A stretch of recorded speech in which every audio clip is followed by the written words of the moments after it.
Ibu dan anak telah terperangkap di ruangan ini selama bertahun-tahun. Ibu terjebak selama 7 tahun. Anak itu telah terperangkap selama 5 tahun.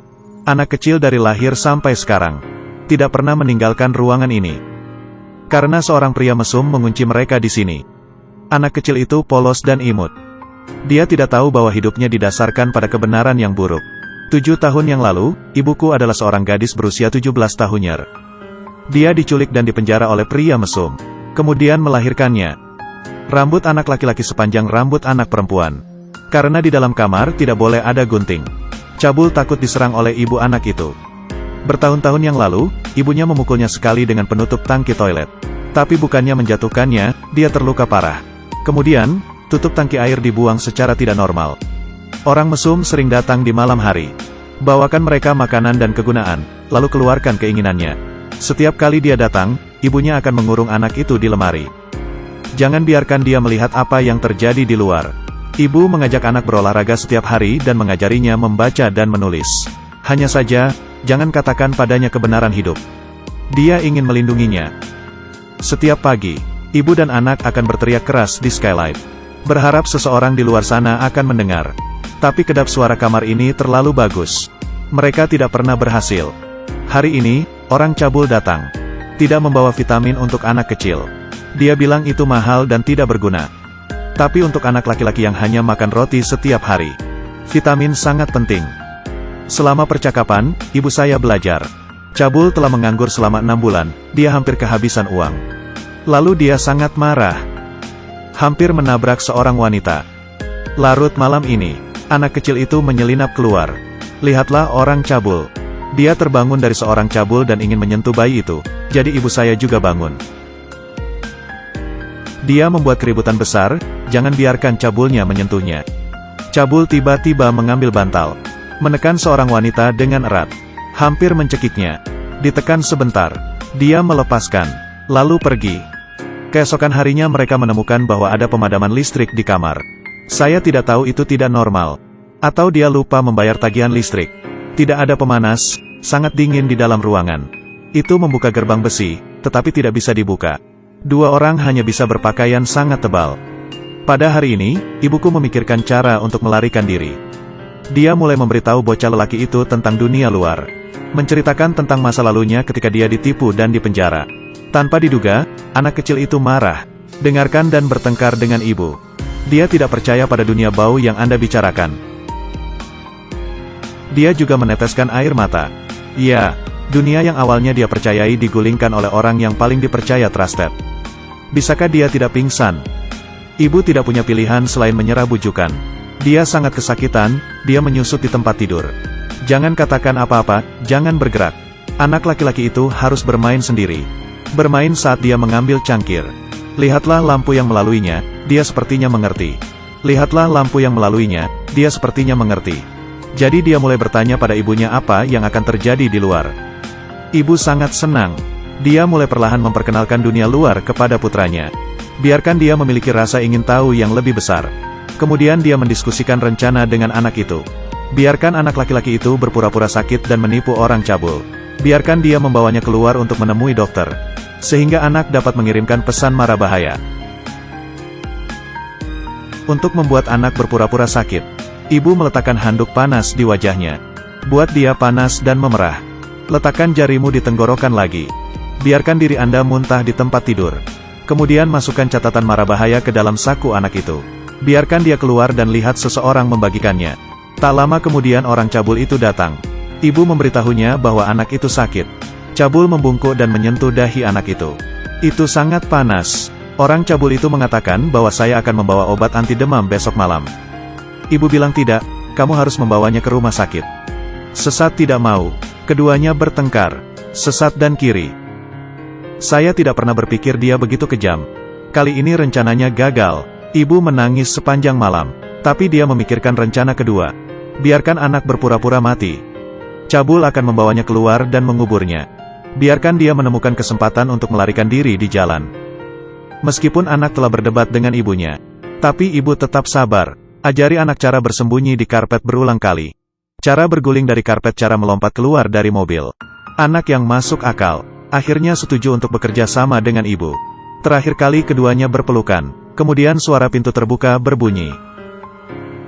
Ibu dengan cepat menggulingkan anak itu ke karpet. Kelainan masuk, ibu langsung menangis. Katanya anak itu hilang. Cabul sedikit terkejut dan terlihat tidak nyaman. Tapi dia sepertinya percaya itu semua. Dia ingin melihat anak itu. Tetapi wanita itu memukulnya sekali dan dia harus menarik tangannya. Secara tidak normal memutuskan untuk memindahkan anak itu dan menguburnya. Wanita itu berkata, kamu tidak bisa menguburnya di halaman ini, aku akan merasakannya. Cabul juga setuju. Dia panik sekarang. Dia hanya bisa menyetujui semua tuntutan seorang wanita. Akhirnya, orang cabul itu memindahkan anak itu dan keluar. Sebelum pergi, ibuku dan dia saling memandang. Serahkan semuanya padanya. Ini adalah pertama kalinya anak itu berada di luar, sangat gugup. Dia bernapas beberapa kali dan hampir terdengar. Untungnya, dia menahan napas dan membiarkan orang cabul menghilangkan kecurigaan. Benar saja, orang cabul itu memasukkannya ke dalam truk pickup dan mengusirnya. Bocah itu tergantung di dalam mobil, dia sangat ketakutan. Tapi memikirkan kata-kata ibu. Dia tahu sudah waktunya. Dia mulai berguling. Setelah mobil berhenti 2 kali, dia akhirnya melepaskan diri dari karpet. Kemudian dia tercengang. Langit yang luas dan dunia yang luar biasa. Apa yang dikatakan ibu itu benar. Dia berdiri dan meraih truk dan melihat semuanya. Hal-hal baru yang tak terhitung jumlahnya membuatnya hampir melupakan situasinya. Jadi ada begitu banyak kemungkinan dalam hidup. Ternyata hidup itu harus punya kebebasan. Dia tidak berani melompat dari mobil, mengingat ibunya mengatakan dia akan melompat ketika dia berhenti. Akhirnya mobil berhenti. Dia akan melompat, tetapi pada saat ini orang cabul itu baru saja berbalik. Cabul menemukan. Dia menghentikan mobilnya dengan cepat. Anak laki-laki itu melompat turun sekarang. Dia berlari sepanjang jalan dan jatuh sepanjang jalan. Melihat untuk ditangkap. Pada saat ini dia menabrak seorang pejalan kaki dengan seekor anjing. Cabul meraih anak itu. Orang yang lewat ingin meminta maaf. Tapi dia menemukan pria ini sangat aneh. Terus pegang anak itu dengan paksa. Anak itu tiba-tiba berteriak. Tolong, tolong, tolong. Lalu dia mengeluarkan catatan itu. Tapi masih dibawa pergi oleh cabul. Dia memeluk anak itu dengan keras. Orang-orang yang lewat berteriak bahwa saya akan memanggil polisi. Dia panik dan melemparkan anak itu ke samping. Mengemudi sendirian dan anak itu jatuh di pinggir jalan. Jangan katakan apa-apa, jangan bergerak. Hujan, orang yang lewat telah bersamanya. Dan mengambil selimut untuk menutupinya. Sampai polisi datang. Apakah polisi wanita yang lembut? Dia menjemputnya di mobil dan mulai bertanya tentang situasinya. Tapi bocah itu tidak bisa berkata apa-apa, dia terlalu takut. Polisi wanita itu banyak bertanya. Akhirnya ditanya, apakah kamu punya ibu? Anak laki-laki menjawab, tapi dia tidak bisa mengingat nama ibunya. Tidak tahu di mana ibu. Polisi wanita itu tetap sabar dan bertanya sedikit. Seperti apa kamarmu? Apakah ada jendela? Bagaimana matahari bersinar? Akhirnya anak laki-laki itu memberikan pesan utama. Kamarnya gudang. Polisi wanita itu terus bertanya bagaimana Anda melompat keluar dari mobil. Anak laki-laki itu berkata bahwa ibuku menyuruhku melompat ketika truk itu berhenti. Tapi saya tidak bisa melompat sampai pemberhentian ketiga. Polisi wanita itu segera menyampaikan pesan ini. Mengunci kisaran perkiraan 3 lampu lalu lintas. Dia segera menelepon kantor polisi. Polisi mulai mencari gubuk di daerah ini. Setelah beberapa saat, mobil polisi berhenti di sebuah rumah. Anak itu tampaknya merasa bahwa tempat ini sangat akrab. Dia berdiri di dekat jendela dan melihat keluar. Kemudian dia mulai menempel jendela. Mama. Akhirnya, dalam kegelapan, sosok yang dikenalnya berlari keluaran. Dia adalah ibunya. Dia berlari dan membuka pintu. Ibu dan anak berpelukan lagi, ibu dan anak berpelukan lagi. Ibu menangis begitu keras. Mereka telah melalui terlalu banyak. Tapi mereka akhirnya bebas. Tidak lama, abnormal dan ditangkap polisi. Semua masalah tampaknya terpecahkan. Tapi hidup adalah masalah yang sebenarnya. Bocah laki-laki itu berusia 5 tahun. Datang ke dunia luar untuk pertama kalinya. Dia sedikit tidak nyaman. Dia tidak berani berbicara dengan siapapun. Beritahu ibu terlebih dahulu jika Anda memiliki kebutuhan. Biarkan ibu memberitahu orang lain. Nenek ingin memotong rambut panjang anak itu. Tapi anak kecil itu sangat enggan. Dia mengatakan ini adalah kekuatannya. Keluarga tetap pengertian. Perlakukan anak kecil dengan lembut setiap saat. Perlahan biarkan dia rileks. Sampai hari ini, setelah kakek menemukan anak kecil yang pendiam. Sepertinya mengawasinya diam-diam. Jadi kakek pura-pura berbicara sendiri. Memimpin anak kecil itu ke dapur. Buatkan dia semangkuk sereal yang lezat. Bocah laki-laki itu akhirnya mengucapkan kata-kata pertama kepadanya. Apakah Anda benar-benar punya anjing? Hati anak itu mulai terbuka. Tapi ibunya mulai depresi. Dia mulai menyalahkan dirinya sendiri karena mudah tersinggung. Melihat foto masa lalu melihat gadis lain. Dia akan sangat tertekan. Karena dia tidak tahu mengapa nasib buruk terjadi padanya. Terkadang anak saya melihat telepon di sebelahnya. Bertengkar dia untuk tidur. Dia akan dengan kasar menendang anak itu keluar. Ibunya datang untuk membujuknya. Dia akan bertengkar hebat dengan ibunya. Dia menyalahkan penculikannya pada ibunya. Karena ibu mengajarinya menjadi orang baik. Kebetulan kebaikan ini sangat menyakitinya. Kemudian, sebuah media datang untuk mewawancarainya. Tuan rumah yang tidak bermoral mengajukan banyak pertanyaan berlebihan dalam wawancara. Apakah kamu pernah berpikir untuk bunuh diri? Ketika anak Anda tumbuh dewasa, akankah Anda memberitahu anak Anda tentang ayahnya? Masalah yang paling fatal adalah, ketika seorang anak lahir, kenapa kamu tidak membiarkan pria melemparnya ke rumah sakit? Agar dia bisa bebas, kenapa kamu tidak mengorbankan dirimu sendiri? Pertanyaan ini sangat menusuk hati wanita itu. Rasa bersalahnya menghantuinya seperti hantu. Membuat depresinya meledak. Larut malam ini, wanita itu bunuh diri dengan minum obat. Ketika anak mendengar ibu muntah, dia berlari ke toilet dan melihat ibunya yang tidak sadarkan diri. Dia berteriak keras, sampai nenek dan kakek tiri bergegas. Mengirim ibu ke rumah sakit.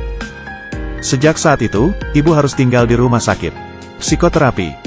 Ini adalah pertama kalinya anak laki-laki dan ibu berpisah. Dia mencoba belajar hidup sendiri. Pelan-pelan di bawah asuhan keluargaku.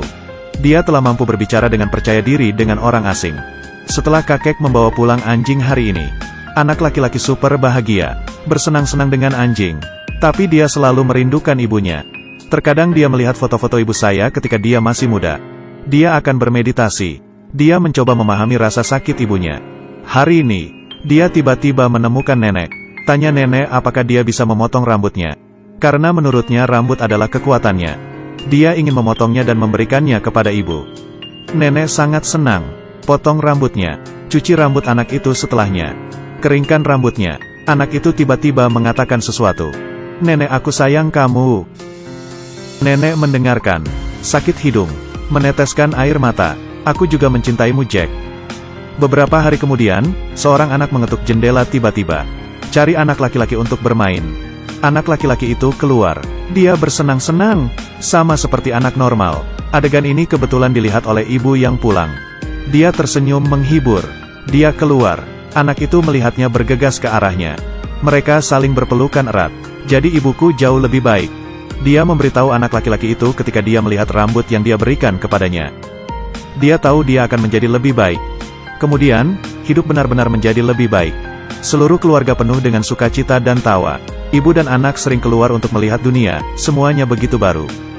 Semuanya begitu indah. Setelah itu, ibu dan anak kembali ke kamar tempat mereka di penjara. Kunjungan terakhir, bocah itu masuk dan tiba-tiba menemukan bahwa dia tidak bisa mengenali ruangan ini. Apakah lebih kecil? Bukankah dia sudah dewasa? Akhirnya, bocah itu mengucapkan selamat tinggal pada furnitur yang dulu tumbuh bersamanya. Selamat tinggal tanaman, selamat tinggal kursi, selamat tinggal lemari pakaian. Dia meminta ibunya untuk mengucapkan selamat tinggal pada ruangan ini. Kata ibu dalam hati, selamat tinggal kamar. Mereka akhirnya menerobos kandang. Kandang ini bukan hanya ruangan ini. Itu juga ruang dalam. Setiap orang memiliki ruang yang terperangkap di dalam hati mereka. Kita semua harus lebih kuat untuk menerobosnya. Tapi seperti kata nenek, tidak ada yang bisa kuat sendirian. Kita semua harus membantu orang yang kita cintai. Gunakan kerjasama dan dukungan untuk membuat mereka lebih kuat.